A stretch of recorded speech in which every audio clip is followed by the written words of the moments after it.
લાઠીમાં હની trap ગેંગનો પર્દાફાશ, મહિલા સહિત 4 આરોપી ઝડપાયા, ₹2.50 લાખની ખંડણીનું કાવતરું નિષ્ફળ. અમરેલી જિલ્લાના લાઠી પોલીસ સ્ટેશન વિસ્તારમાં હની ટ્રેપ અને અપહરણનો ચકચાર મચાવતો કેસ સામે આવ્યો છે. લાઠી પોલીસે ઝડપી અને અસરકારક કાર્યવાહી કરીને લિફ્ટના બહાને લોકોને ફસાવી ખંડણી વસૂલતી કુખ્યાત ગેંગનો પર્દાફાશ કર્યો છે.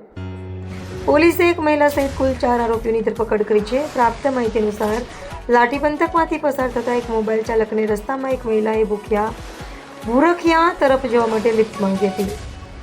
બાઇક ચાલકે માનવતાના ધોરણે મહિલાને લિફ્ટ આપી હતી. રસ્તામાં સરોવર કાંઠે ફોટો પડાવવાના બહાને મહિલાએ બાઇક ઊભું રાખ્યું હતું.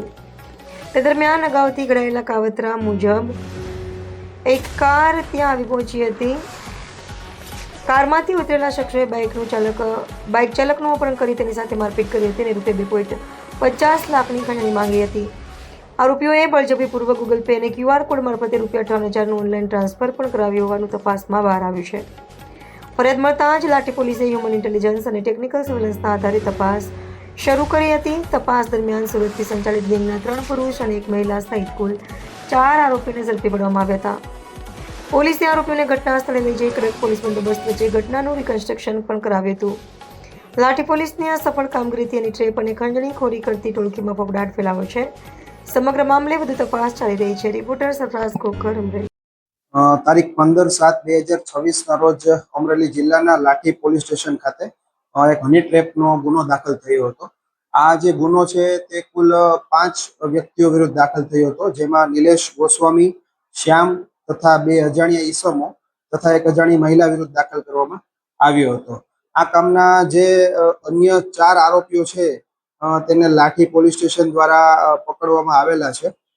આ ગુનાની જે ટૂંક વિગત છે એ પ્રકારની છે કે આ કામના જે ફરિયાદી છે તે લાઠીથી દામનગર તેમની દીકરીને મળવા માટે જતા હોય તે દરમિયાન લાઠી ચોકડી પાસે અન્ય એક મહિલા છે તે આવીને એમને રોકે છે અને તેની પાસે લિફ્ટ માગે છે ભૂરખિયા સુધી. ત્યાં આગળ ફરિયાદી છે તેમને એની સાથે લઈ જાય છે. ભૂરખિયા દરવાજા પહોંચ્યા એની સાથે અન્ય 4 વ્યક્તિઓ એક 4 વ્હીલ ગાડીમાંથી આવે છે, તેમને રોકે છે અને તેમની સાથે બળજબરીપૂર્વક તેમને ઢીકાપાટાનો માર મારે છે અને તેના ઉપર આક્ષેપ કરે છે કે આ મહિલાને તમે કેમ બેસાડી અને તું અમને ખંડણી નહીં આપતો તારા વિરુદ્ધ અમે ખોટો બળાત્કારનો કેસ કરી અને તને આમાં સંડોવી દઈશું. આમ કરી અને ફરિયાદી પાસે આ કામના જે 5 આરોપીઓ છે તેમના દ્વારા ₹2.5 લાખ રૂપિયાની ખંડણી માંગવામાં આવી હતી. તેમાંથી જે ₹58,000 છે તે ફરિયાદી દ્વારા ગૂગલ પે મારફતે એક આરોપીને ઓનલાઈન એકાઉન્ટ મારફતે આપવામાં આવેલ હતા.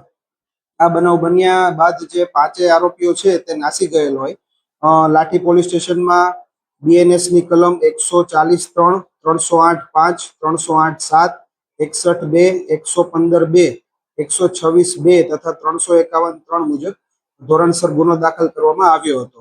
આ ગુનાના કામે એક આરોપીની અટકાયત ત્યારે જ કરવામાં આવી હતી. અન્ય જે 4 આરોપીઓ છે તેને લાઠી પોલીસ સ્ટેશન દ્વારા ભાવનગર તથા અમદાવાદ શહેર પોલીસની મદદથી પકડી પાડવામાં આવ્યા છે. જે 4 આરોપીઓ છે તેનું નામ છે ઘનશ્યામભાઈ ધીરુભાઈ લાઠિયા, નિલેશભાઈ અશોકભાઈ ગોસ્વામી, રાજેશભાઈ ઉર્ફે રાજુ ભીખાભાઈ કાથરોટિયા, હેતલબેન વાઇફ ઓફ નરેશભાઈ સોરઠિયા. આ 4 આરોપીઓને પોલીસ દ્વારા પકડવામાં આવ્યા છે.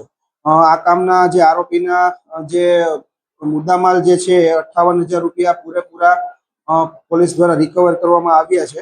તદુપરાંત એમના જે 4 મોબાઈલ ફોન છે તથા જે 4 વ્હીલનો ઉપયોગ કરવામાં આવ્યો હતો તે તમામ વસ્તુ પોલીસ દ્વારા કબજે કરવામાં આવી છે. આ જે આરોપીઓ છે તેનો ગુનાહિત ઇતિહાસ ખૂબ જ વિશાળ છે.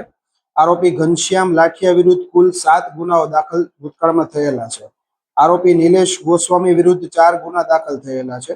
આરોપી રાજેશ ઉર્ફે રાજુ કાથરોટિયા વિરુદ્ધ 4 ગુના દાખલ થયા છે. આમ ગુનાહિત ઇતિહાસ ધરાવતા હોય આ કામના જે આરોપીઓ છે તેમની MO એ પ્રકારની છે કે સુરતના આરોપીઓ મૂળ છે. એ લોકો મહિલાઓને સંપર્ક કરી અને અલગ અલગ જગ્યાએ આવી રીતે હની ટ્રેપ કરવા માટે તેમને સહમતિ લઈ અને આવી રીતે અલગ અલગ ફરિયાદીઓની હની ટ્રેપ કરતા રહે છે અને આમના વિરુદ્ધ ખૂબ જ ગંભીર ગુનાઓ દાખલ થયેલા છે.